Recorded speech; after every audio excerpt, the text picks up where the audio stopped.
volgut que avui ens acompanya en esta data tan especial per nosaltres, que és el 40 aniversari de l'aixement de la musical d'Aurora. Moltes gràcies, Antonio, per estar avui aquí amb nosaltres. Alguns ja el coneixereu, però donarem un xicot de tres llums de la seva trajectòria com a músic.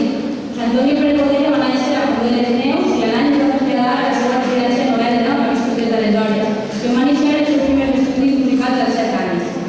Va començar els seus estudis amb el mestre Lluís Molina, especialitzant-se en instruments de trompeta en el Conservatori Superior de Música Òscar Esclat d'Alacant.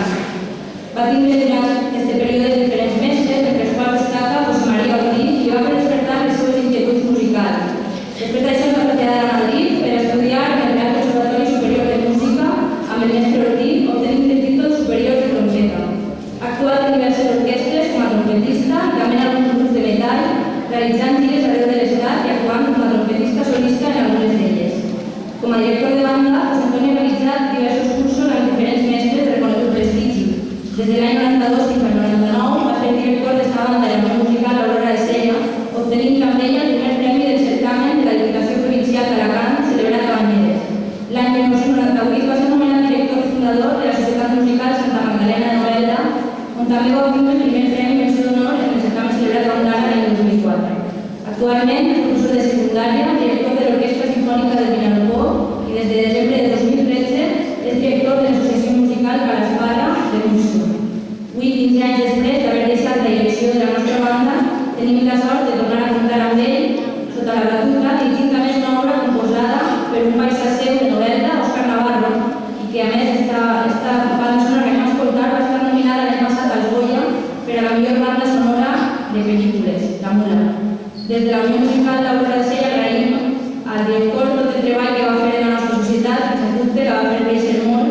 Moltes gràcies per haver estat amb nosaltres durant tots aquests anys i per estar avui així de nou. Demano un fort aplaudiment per a ell.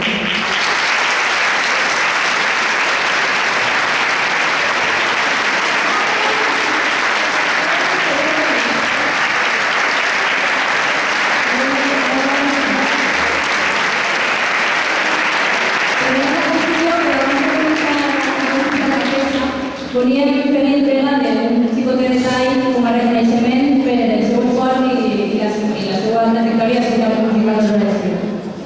Para entrega de detalls de la seva.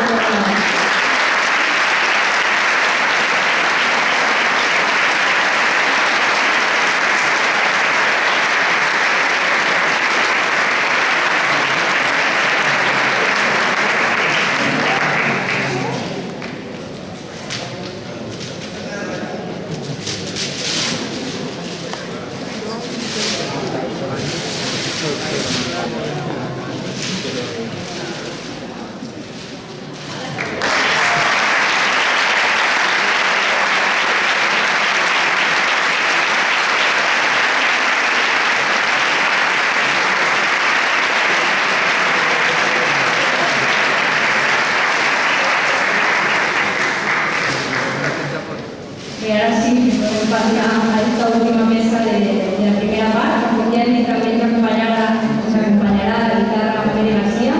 Y ahora sí que demos un fuerte aplaudiment al director José Antonio.